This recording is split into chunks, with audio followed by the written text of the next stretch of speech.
Hey there, people. PTPOP here. I tried to go live about an hour ago when I was driving home from my walk, and I guess the cell phone reception must not have been good and cut me off for about 20 minutes into the transmission. So I apologize for those few of you. There's a few of you that had tuned in but dropped off. It said I was still broadcasting live, but I wasn't. I don't know how that works if there's no cell phone connection unless YouTube cut me off. I don't know what it was. So I'm at home now, trying to broadcast live. Well, I thought I would just invite you in to my studio here in all my glory.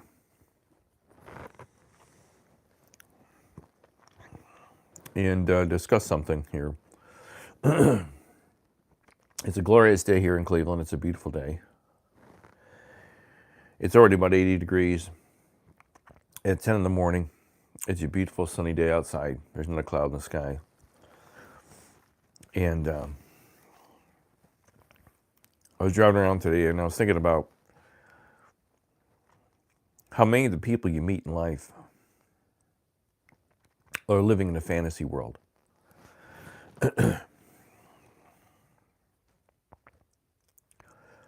And this fantasy world, I believe, this is just, of course, this is all just my opinion. Of course, I'm not famous.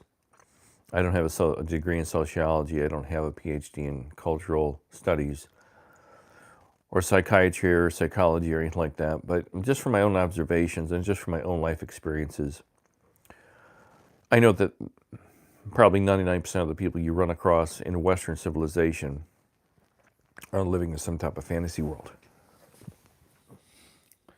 And I want to talk about it because I think it's very prevalent. And I've talked about this quite a bit on my podcast and quite a bit here on this channel. It's of my opinion that the average person is highly conditioned and programmed by the entertainment industry and the media.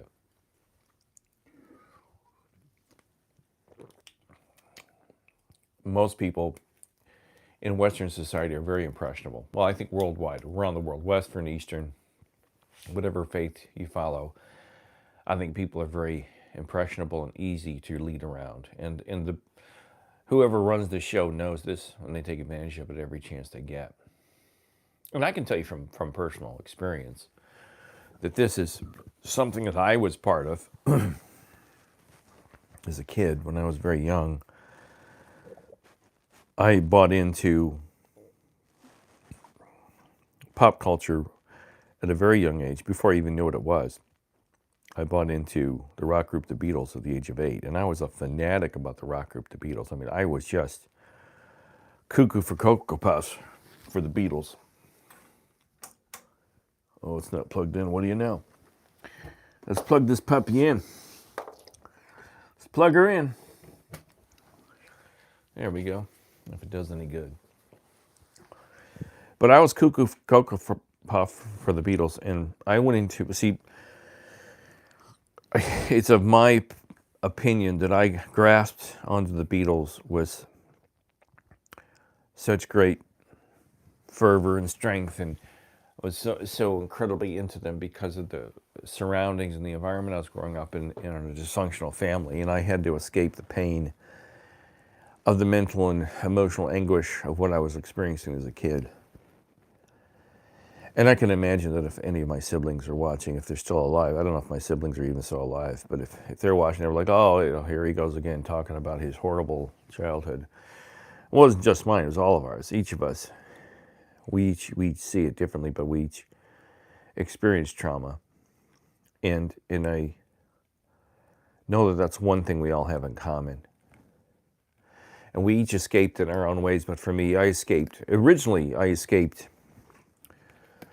through dinosaurs. And I'll show you a book that I had as a kid. This is a book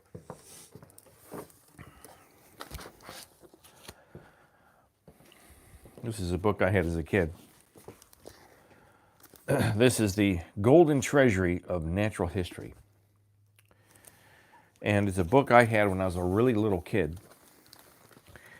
And by the time I got a hold of it,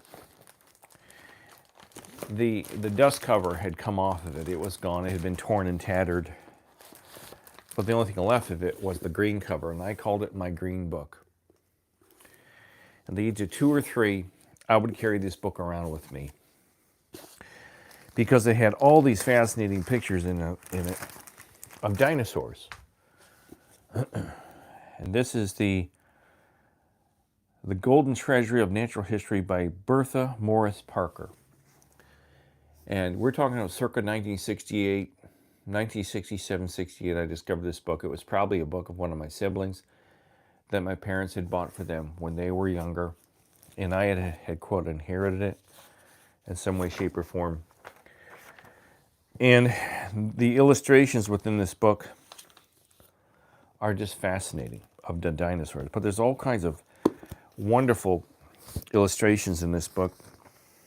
It looks like pen and ink, all done by hand. This is long before computer illustrations. Of animals, fish, alligators, crocodiles, frogs, amphibians, mammals. But my favorite section of this book was the section on dinosaurs. And I was obsessed with this book. Now, I'm a very obsessive compulsive type person. And the opening book of this is, the opening chapter is a parade of ancient animals. Now, if any of my siblings happen to be watching, this is not the original book that our family owned. This is a book I found on Amazon, and a private seller was selling it, and I bought it.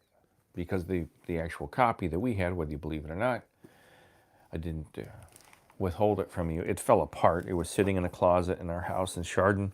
It got moldy, and it had disintegrated. It fell apart, and I tossed it in the garbage. It was just in atrocious shape. But there's all these wonderful illustrations in here that I fell in love with as a very young kid of dinosaurs. And I just would walk around with this book, and I would just try to convince everybody that dinosaurs are the greatest thing. Dinosaurs were the most exciting thing in the world, and how could you just not understand the excitement of dinosaurs? And I'm just wondering if I'm even live. Let me make sure my audio is on here.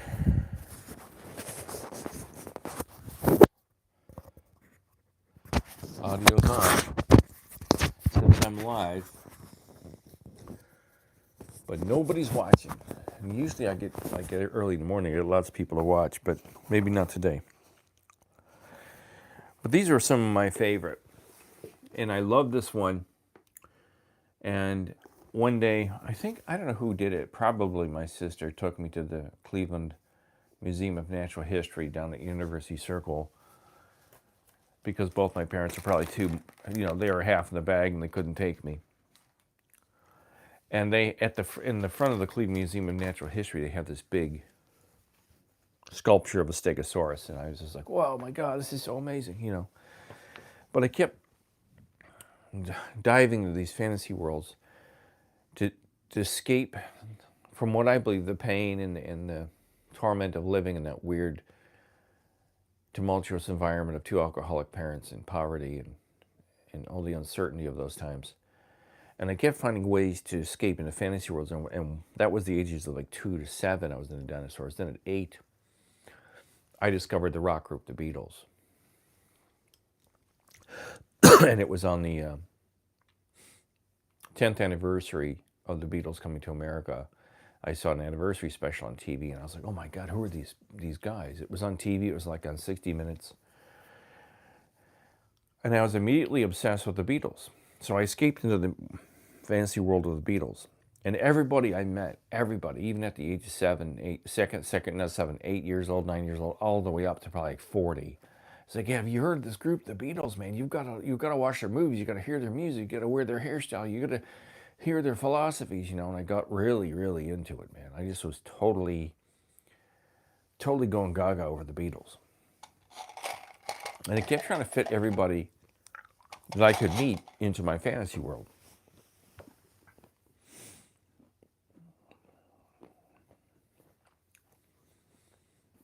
And people are like, you know what? We don't like the Beatles, Pete. I'm sorry, you know. Why don't you listen to something else besides the Beatles? Why don't you listen to The Who, or listen to some jazz, or listen to some classical music? The Beatles even haven't been a band in like 5 years, you know, because they were broken up by the time I discovered them. Get hip with the times, young dude. But as the years have gone by, you know, I've outgrown the Beatles, believe it or not. And I was driving around today on the way to the park to go for my walk. And it occurred to me that like everybody you meet is in a fantasy world. Everybody is. And everyone you meet, whether it's a man or woman, regardless of their race, creed, color, or religion, everybody's living in a fantasy world. And it's based off of the conditioning and the programming of their culture, the media, and the entertainment industry that they follow. I mean, think about it. Everything we do, everything we think, the clothes we wear, the cars we drive, the drinks we drink, the cigarettes we smoke, you know, the dogs we buy, whatever it happens to be, is heavily influenced by something that someone said in a TV show or a commercial or a movie or a romance novel, the people we fall in love with, the men and women we're attracted to, is influenced by who is the latest sex symbol in the media at that particular time. Right? I mean, when I was a kid, Farrah Fawcett was all the rage. God rest his soul. And Farrah Fawcett was the model that all of us young boys, I was an adolescent. I had just hit adolescence. I was 12 years old when she was all that and a bag of chips. And each of us, all the boys, loved Farrah Fawcett. There were 2 girls in our class that looked kind of like Farrah Fawcett. There was a girl named Melanie and another girl named Dana. And everybody wanted to go out with these girls, even in junior high school. Everybody was madly in love with this girl, Melanie. And she was beautiful. She's still a beautiful lady. But everybody thought she looked like Farrah Fawcett. And everyone's like, oh my God, you've got to, have you seen Melanie? Oh my God, you got to go out with Melanie. But it was all based off and conditioned off what we saw in the media from this TV show called Charlie's Angels that had this famous woman in it named Farrah Fawcett who played like a detective or a police officer in this TV show. And every young boy, every young man had a poster of Farrah Fawcett in their bedroom, or Cheryl Ladd who followed in her footsteps, or some swimsuit model from Sports Illustrated. And as you get older, you get influenced based off of the fantasy they put in your head. They tell you, oh, you've got to like a certain type of woman. When I was a kid, you had to like, you couldn't be a popular woman and you couldn't be attracted to anybody else other than a blonde-haired, blue-eyed woman that looked like Farrah Fawcett. You know? Sorry, I've been eating chocolate-covered peanut, or chocolate-covered cashews. Can't find peanuts anymore because I guess everybody and their mother has a peanut allergy. Even though peanut allergies didn't exist when I was a kid, but now everybody's dying from peanut allergies. Don't know how that works exactly, but hey, whatever.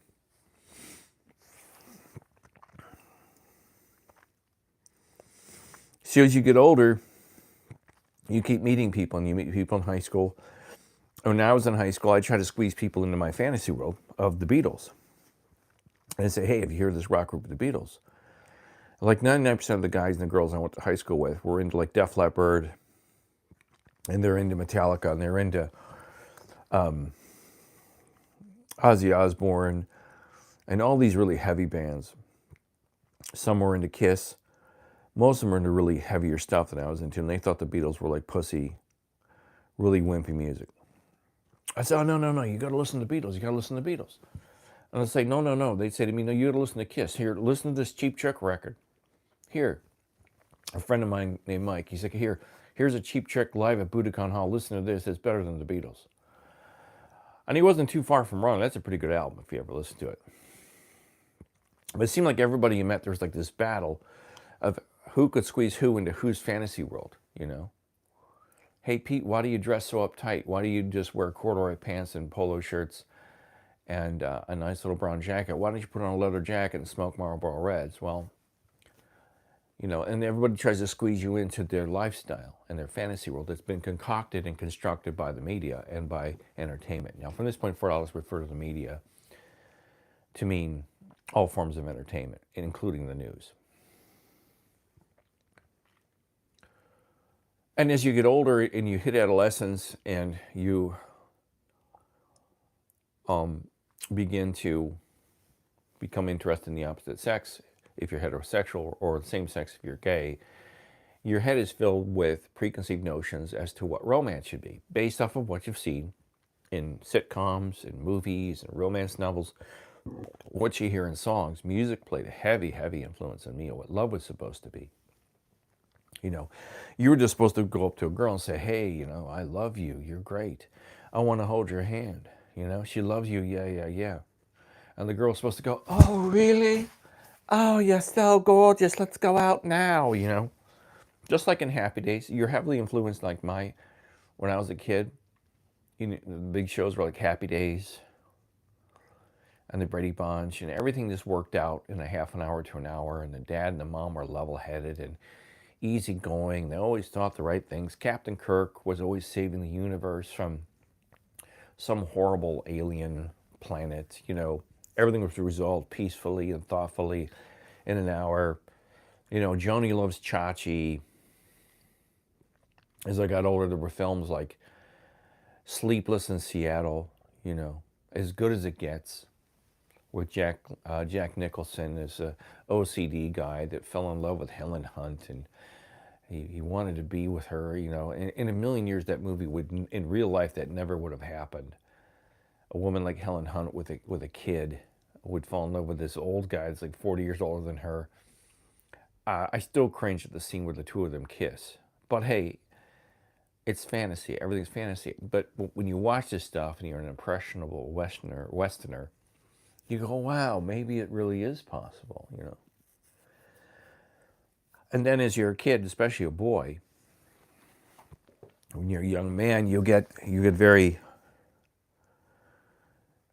influenced by pornography and the models of the time, the sex symbols.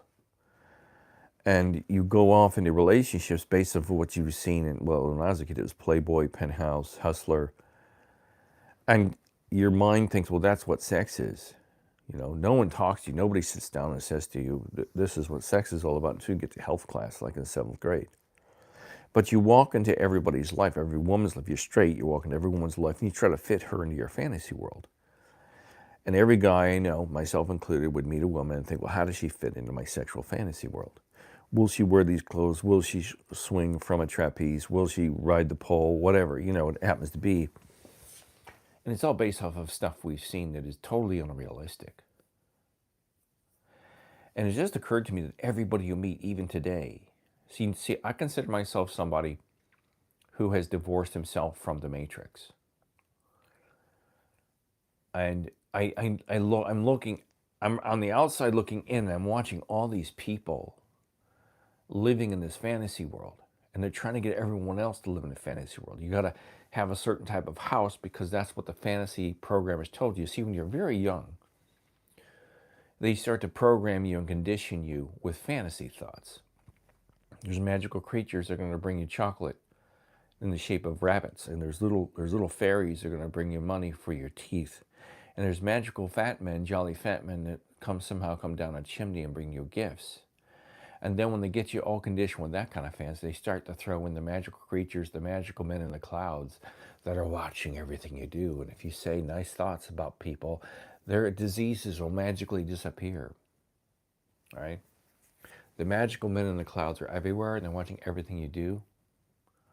And they get you in this mindset that, like, we're living in a magical world of magical men floating in the clouds, and there's creatures bringing us money, right? Hey, good morning, Jocelyn Hartman. I'm using my cell phone, so I can't see everything too well. So if I miss you, I apologize. But so you get this conditioning at a very young age to believe everything you're told. When you're a little kid, they put you to sleep by reading you fairy tales. When I was a little kid, they read me Hansel and Gretel, which is a horrifying thing. The Big Bad Wolf, the Three Pigs, or whatever those stories are. They get you into this fantasy world where everything, when you're little, everything is fun. It's brightly colored, like my Polaroid shirt. You got bright blocks. You've got bright pictures. The books are all illustrated with big, nice, fancy pictures of dinosaurs and squirrels. Look at this beautiful squirrel, hand drawn, probably a watercolor squirrel. And they get you in this mindset of everything's fun and magical, and there's creatures in your life, and then you take this form of thinking and you go out into the real world, and it carries over into everything. It carries over into college. It carries over into your romantic life. It carries over into your sexual life. It carries over into your corporate life or your working life whenever you start working. You get preconceived notions of how life is going to be. And then you start to meet people, and you start dating. Like as a grown man, you start dating, and it just occurred to me that everybody you meet that you're dating, like I'm married now, but when I was dating, I kept trying to bring women into my life and try to squeeze them into a fantasy world, romantic and sexual. Mine was both, because life is supposed to be a certain way based off of what my programming and my conditioning taught me. I was supposed to meet this chick, and we were going to wear pink fuzzy sweaters and walk hand in hand in warm autumn days with the autumn leaves crunching beneath our feet in a small town somewhere, looking longingly into each other's eyes. At night, she'd step in a pair of black leather pants and spank me, stuff like that. But I kept meeting people, and I'm like, well, why do I want to spank you, Pete? I don't know if I really want to do that. Again, I'm eating dark chocolate covered almonds or cashews. And when you divorce yourself from the matrix, from the programming, and you look out into the world, you see all these people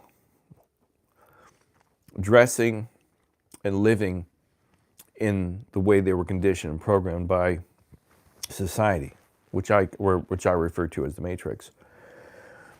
You see, and especially women, because I often think if I'm ever single again for whatever reason, I don't think I'd date again, ever. I don't think I'd ever go near another woman.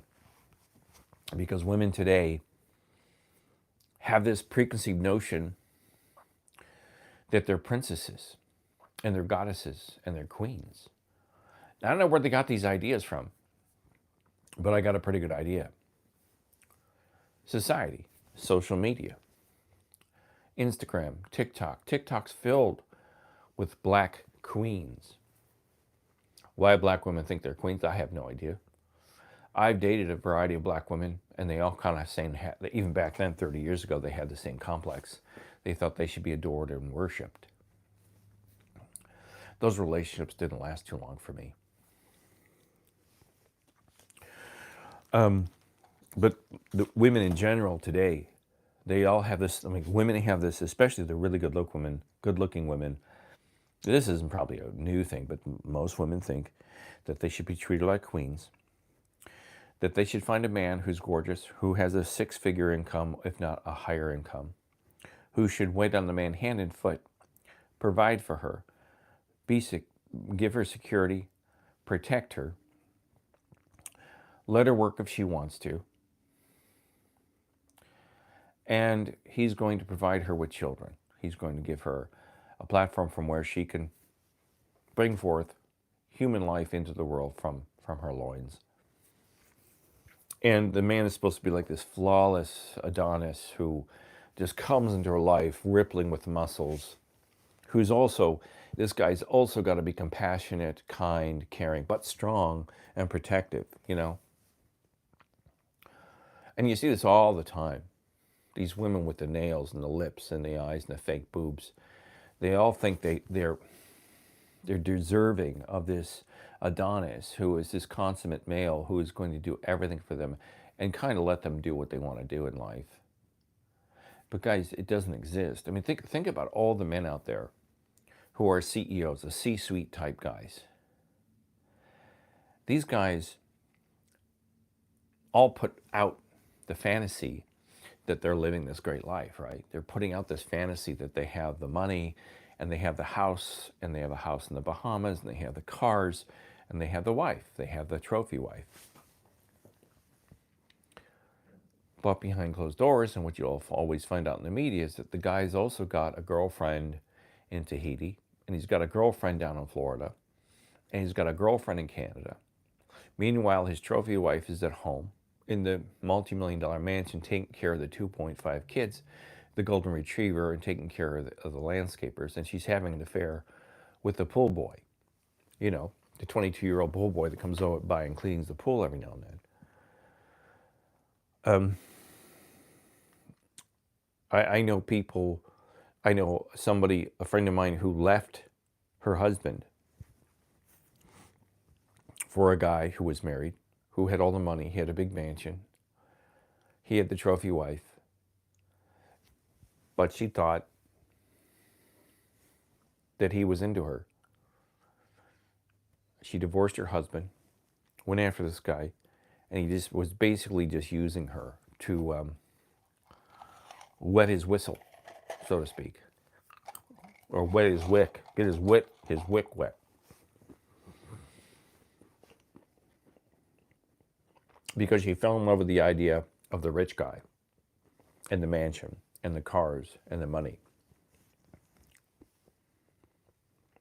You know, and most of us fall for that. And I thought to myself, I'll never date again, because the people you meet just in passing, the people I've met in passing, just women that you happen to meet in the grocery store and strike up a conversation with,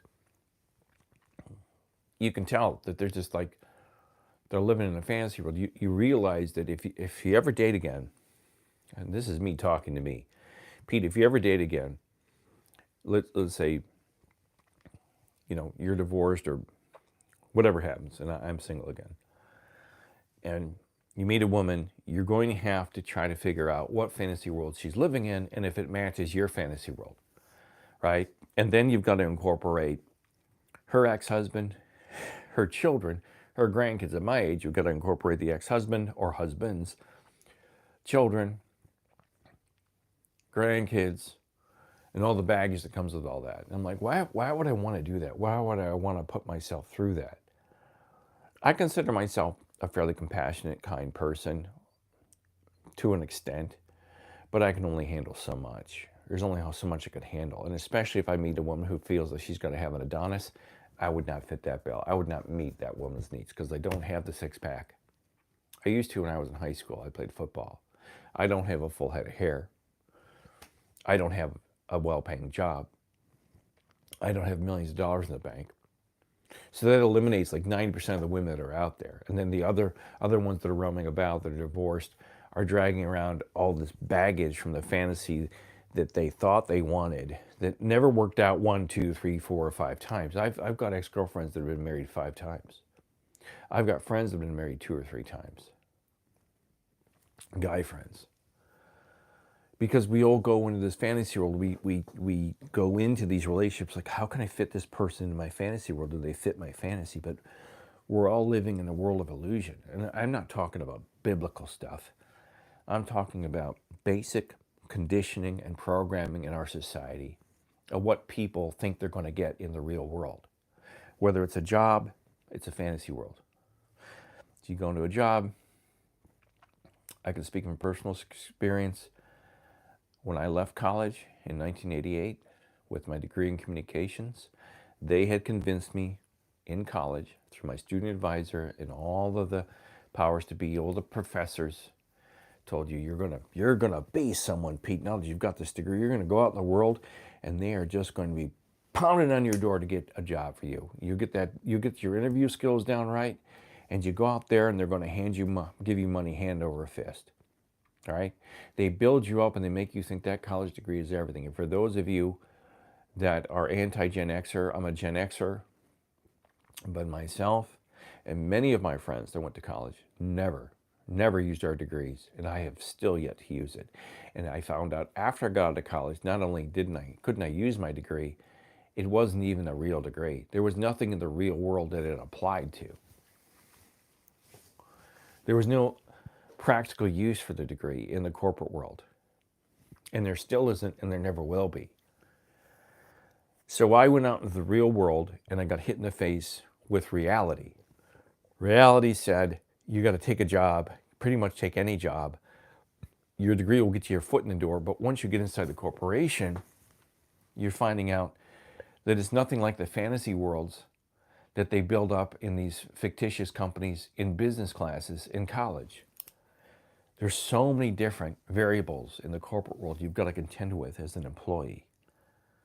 You know, you're contending with nepotism, sexism, ageism, discrimination of all kinds, racism, all kinds of discrimination. You're contending with multiple people vying for the same positions, multiple people kissing multiple people's asses to get promoted. Everybody's got their eye in the same position you've got your eye on. You've got people in positions of authority that got promoted because they knew somebody, or they slept their way to that position, and now they've got the title of manager or supervisor or director, and that gives them an ego, it gives them a big head, and they think they can sit there and treat you like crap. None of this is talked about in college. But when you get in the real world and they strip away the matrix and you're in the middle of reality, you're like, oh, this is not what I thought it was. There's not a class in the world that can prepare you for what you get hit with in the working world, whether it's corporate or McDonald's or a factory. It's all the same shit.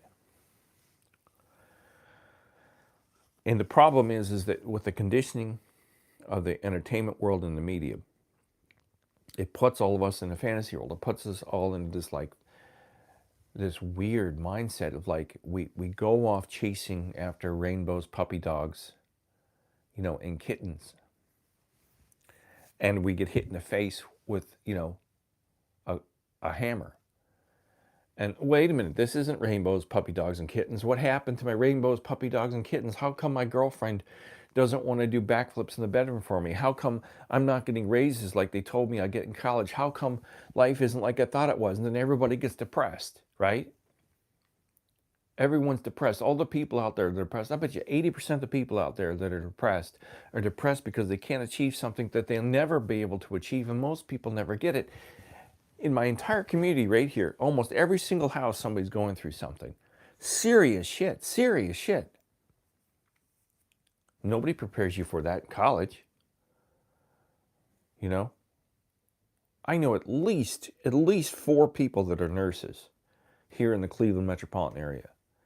And they all hate their jobs. They hate being nurses. It's not glorious. It's not romantic. It's not fun. They're not being like Florence Nightingale, running through the battlefield, saving wounded soldiers, giving them a drink of water and a nuzzle of their breast. It's not like that. Nursing sucks.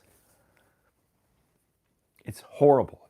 It drains the life out of you. I've got people here, their parents are living with them because they've got Alzheimer's. I've got a couple across the street. Wife's got Alzheimer's. He's got issues. Lady down the street passed away in her house. She kicked the bucket in her house, and she laid there rotting for several days.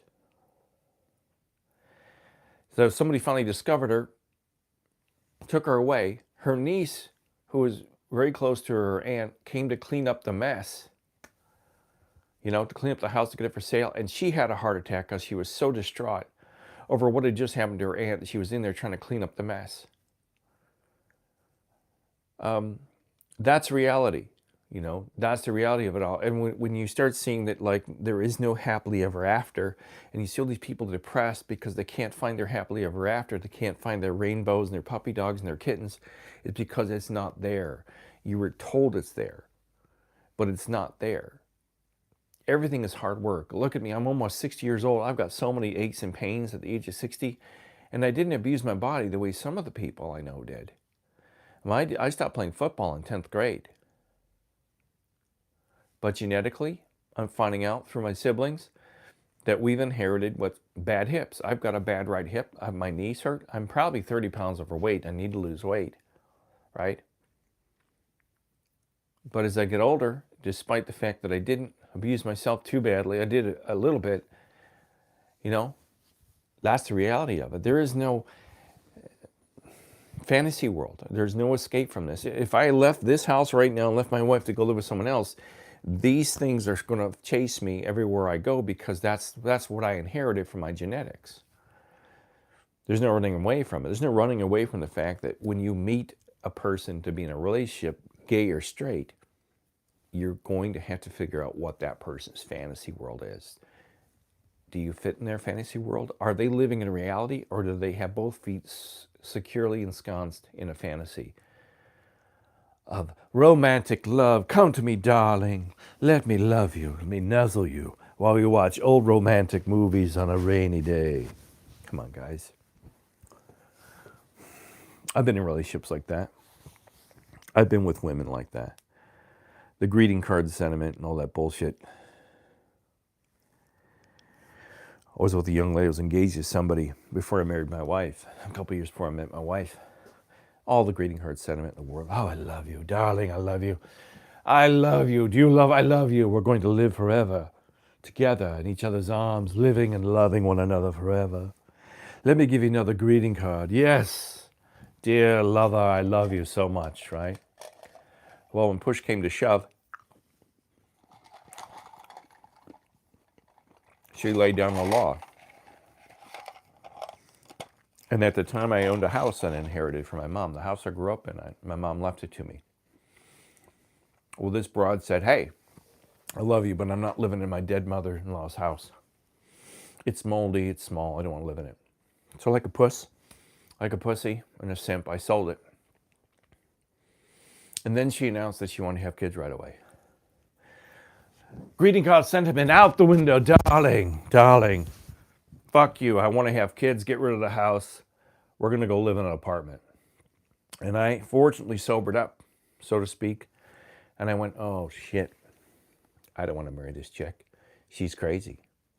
She's an asshole. She's a bitch. And I said, sorry, I can't marry you. 2 weeks before the wedding, I called it off. Oh, how dare you stand up for yourself, Peter. You should have seen the turmoil that ensued. The realtor she and I were working with, this realtor woman, this fucking terrible, horrible woman, this Italian woman on the east side of Cleveland just hated me. I was despicable, hated man because I had stood up for myself and I broke the wedding off the last minute because I realized my fiance was a lunatic and living in a fantasy world. She couldn't understand my side of it. She wasn't about to sit down with me and say, well, why don't you want to get married? Why don't you want to have kids right away? There was a brief discussion. I said, couldn't we wait for about a year? No, my biological clock is ticking and I want to have kids right away. And I went, hasta la vista, baby. And thank God I did that because I didn't even think, we never discussed having children before because we were all in love. We were so in love, darling. Darling, do you love me as much as I love you? Yes. Let's go watch another romantic movie on a rainy day and I'll make the popcorn. You know, we'd never discussed having children because we were in love with the idea of being in love based on what romantic ideas our culture had poured into our heads. But when it came to shove, she jumped out of her fantasy and let me know what her fantasy was and said, hey, this is my reality. Does it fit with yours? And I said, no, I'm not having kids. And thank God, because I'll tell you what, I never thought about it before. I have no desire to have children. I do not like children. I do not like little children. I do not like teenage children. They annoy the crap out of me. And people say to me, "Oh, Pete, what about your children? I want somebody to want to take care of you when you get older." I'll tell you what happened. My mom had 4 children, right? And she was born in the 20s. Dad was a drunk. 3 of her kids took off and didn't speak to her again, and I was left sitting there watching her die of emphysema and lung cancer. There was no romantic thing of her children all showing up, but mother, I'm sorry you're so sick. I'm so glad you got sober and gave Pete a good life. No, what did the romantic story of her life end up being? Her kids were resentful because she gave me a good life, that she got sober and got a job. They wanted nothing to do with her, and they walked out. They walked out of her life, and there was no happily ever after, because her life didn't match the fantasy they had, because their lives with her prior to me sucked, because she and Dad drank. But because she turned her life around, they resented me and they resented her, and they hit the road. And some of them hit the road because they couldn't handle how crazy our family was, which I understand that, but they completely abandoned all of us. Some of them, one of them abandoned us completely. And one of mine has spoken to in 40 years, almost 40 years. Well, 35 years I haven't spoken to this person.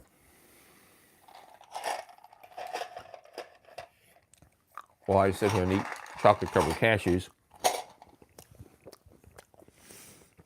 I'm drinking designer bottled water. I'm not a wealthy man. But we all live in a fantasy world. And people are driven crazy by it. People are killing themselves every single day because they can't achieve the things that they think they're supposed to have. Things that are designed to do one thing: keep you mesmerized, hypnotized, and chasing after a dangling carrot you'll never grasp. They're designed to keep you distracted while other people make money off your suffering. While other people are out there falling on their faces trying to be all you can be. Think about all the men and women, but mostly men I know, that thought when they got out of high school, they'd join the service and be all you could be. Now, that was a slogan the Army used when I was a kid. Be all you can be in the Army. And I had a friend who was obsessed with the military. He was obsessed with guns. He was obsessed with war. He was going to be in the Army. He was going to be someone. And he'd walk 4 miles to school one way without his car because he was going to be prepared for basic training, right? He got in the Army. They treated him like a fucking dog. He hated basic. Somebody told me he almost went AWOL. He hated basic so much. And then what did they do? They shipped him off to West Germany, where I believe he rode a desk for 3 years. Bored out of his mind. There was no wars going on. He couldn't kill anyone. Be all you can be because I'm programming you. Boom, boom, boom, boom, boom, boom. And it's this whole country, the entire United States, is built off of capitalism. And capitalism's idea is to get you into this fantasy world where you're buying and you're consuming and you're buying and you're consuming. You're doing what you're told and you're standing in line. You're sitting in line. You're at a desk. Buy, consume, buy, consume, buy, consume. And they sold everyone on this Donald Trump character, right? He brought the reality TV show back to the White House, and this guy now is taking over the country with the National Guard. Some guy from Doge gets attacked, one guy gets beat up, and he decides, allegedly, this is his reasoning, to move in the military. Right? That's what we voted for. I didn't vote for him. I don't vote. I don't participate in the elections. Oh my God, you don't participate in the elections, Pete? You must be crazy. You're not a patriot. I pledge allegiance to the flag of the United States of America. Oh, yes. I will die for that flag. Men have died for that flag. especially in the recent wars. And many of the men I've talked to who have come back from those wars, who have pledged allegiance to this country, they tell me they didn't know what the fuck they were doing over there. They had no idea who they were killing or why they were killing them.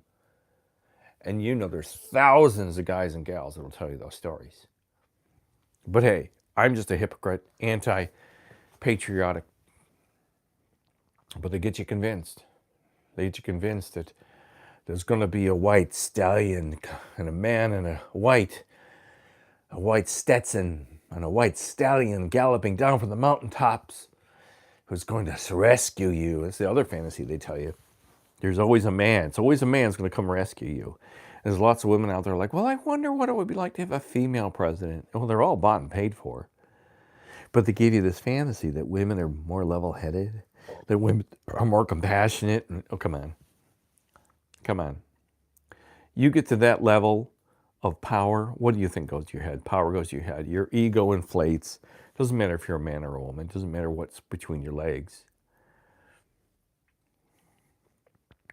But you've got to figure out everyone around you is messed up because of the programming and conditioning. We're all living in fantasy worlds. And once you step out of the matrix and you walk away from the programming and the conditioning, I'll tell you this, it's painful. Because the things you once found sanctuary, that you could find sanctuary in, the things that used to anesthetize yourself from all the pain of life, the porn, the movies, the music, all of it.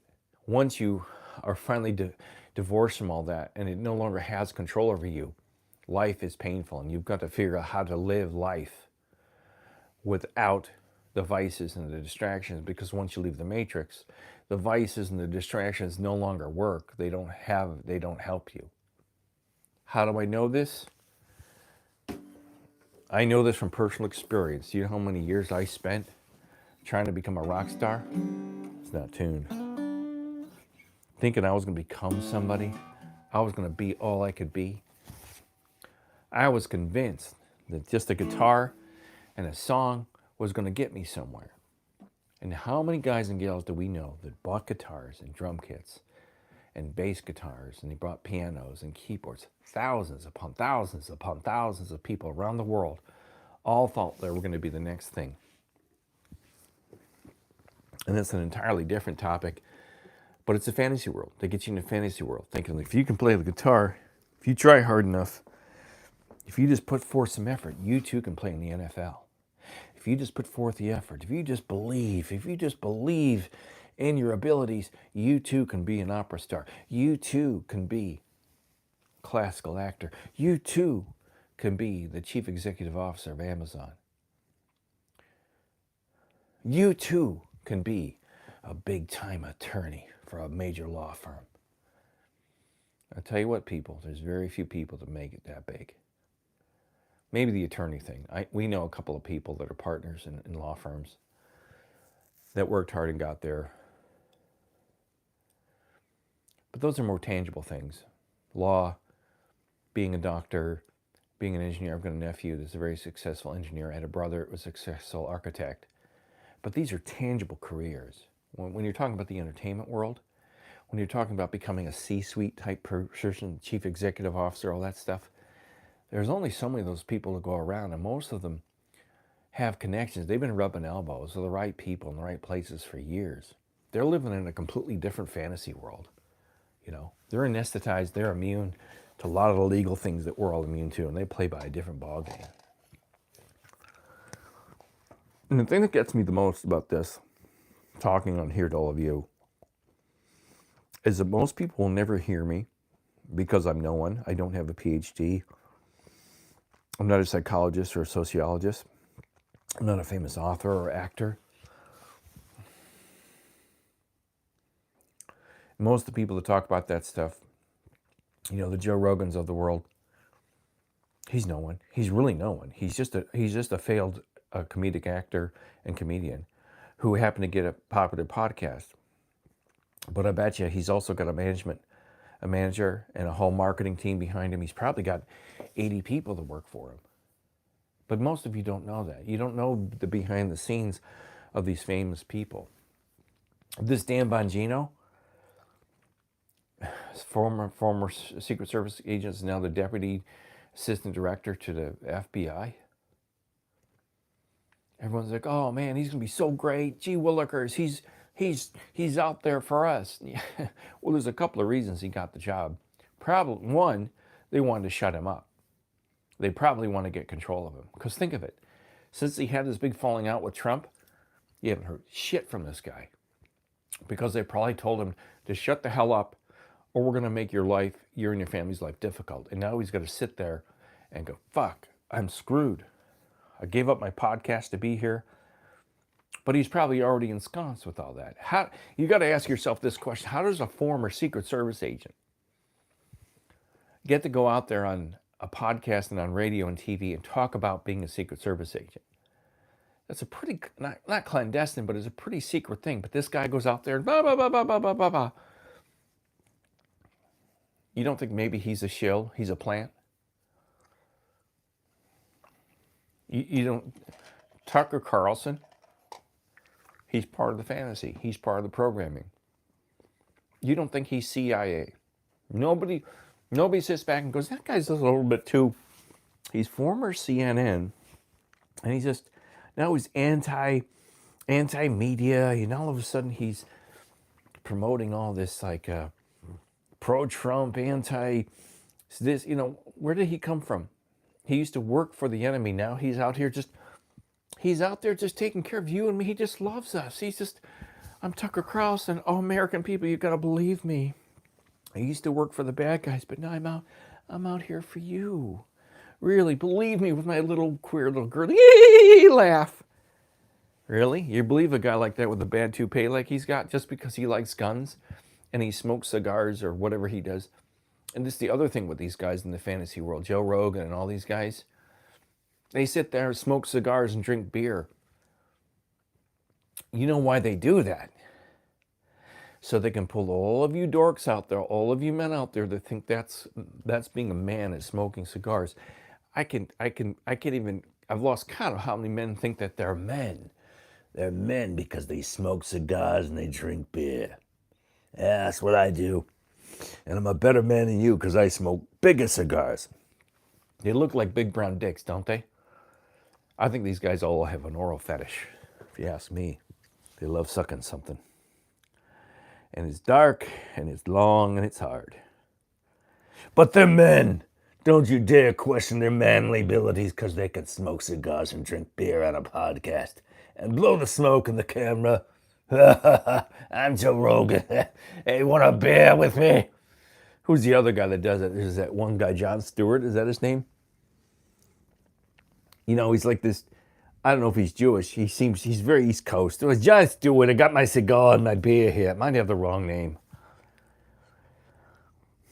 And you all buy into it.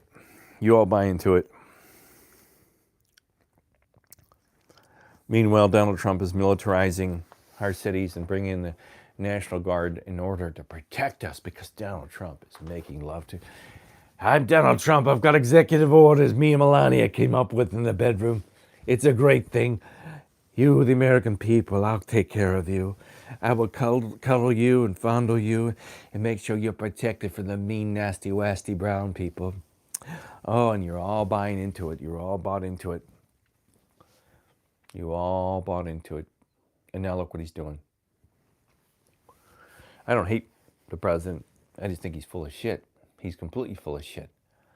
Epstein files? What Epstein files? I don't know what you're talking about.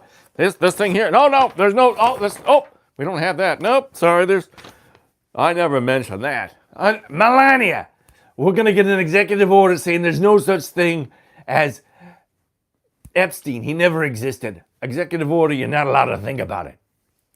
That's all this guy does. He must lay in bed at night while Melania is massaging his feet, coming up with executive orders that he can pass. And you all buy into it because you're programmed, you're conditioned to think Republicans better than Democrat or vice versa, or blacks better than white, or Christians better than Jew, or Jews better than Christian.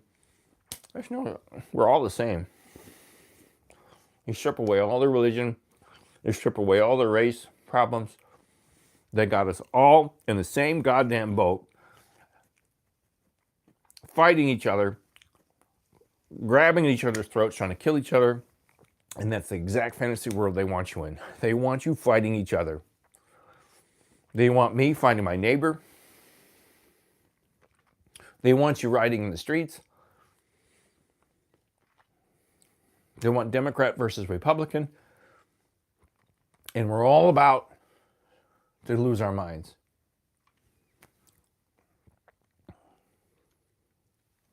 And I'll leave you with this. I was in the post office yesterday delivering a package. I went in there at 8:15 in the morning. There's 3 people in line, myself and 2 other people. And there's 2 people at the counter being waited on by the postal workers. I'm in there maybe 5 minutes. And there's an elderly guy at the front of the line who's 75 to 80 years old. He's got a little box in his hand. And you can tell he's getting frustrated, you know. He's got the box in his hand. He's like, he's up there. He's like, at the top of his lungs, this is a grown-ass man. He yells at the employees behind the counter, and they're a good 25 feet away. He's like, oh, come on. Oh, come on. What are you doing? Hurry it up, will you? And the guy behind the counter says, I'm sorry, sir. We're busy with some other things. We'll be with you in a moment. You know, he even says something like, we're getting your mail because you were on vacation. We're getting your mail for you, so it's going to take some time. I don't know where they store the mail in the back of the post office. Maybe it's back in a dumpster somewhere. I don't know. So like, this is a grown man acting like a child, because in his fantasy world, he walked into the post office with preconceived, unrealistic ideas based off of his fantasy that things should go a certain way because he is who he is, and this is what his life is like, and this is what he should be delivered because of who he is. So he walked in thinking he'd walk in, get through the line, get up there, get waited on, get his mail, and walk out like that. Boom, boom, boom, because I'm an old guy. I think things should be a certain way. So the lady in the line behind him says, come on, just shut the hell up. And he goes, well, come on, I've been waiting forever. You've all been waiting too. And I'm like, I got nothing to do. I just want to deliver this package. So he stomps his feet and he goes, oh, forget it. And he stomps out like a little fucking kid. He's got the maturity level of like a 12-year-old. And this lady goes, oh, well, just cool it, man, as he's storming. And he goes, oh, shut up. Right? So I'm talking to a lady in front of me. I said, you know what? I lived in Arizona for 10 years.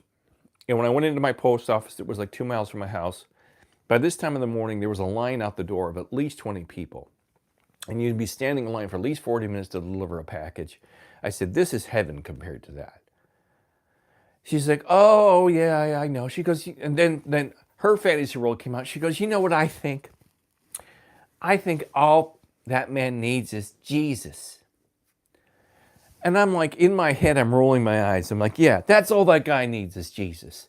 That's really what he needs, lady. So in her fantasy world, she took that moment to do what they tell you to do in the Christian churches, and that's every moment of every day, you've got to find a way to profess your faith in Christ, to bring them on board, to be saved and have their souls saved.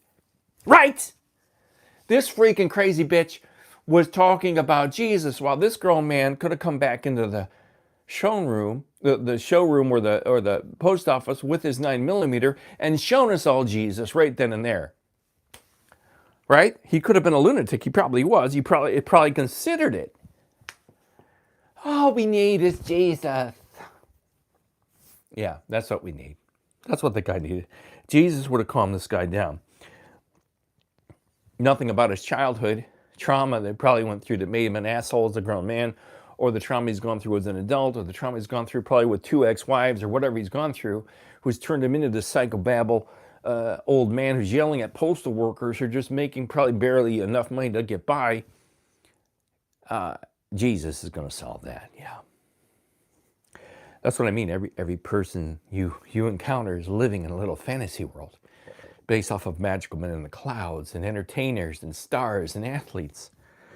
And it drives me crazy because I see it now, right? You can see it. You can see it all around you. The distant look in people's eyes, the 1,000-yard stare. They've all got it. People are just like, oh, look, I'm going to go watch something on cable TV tonight.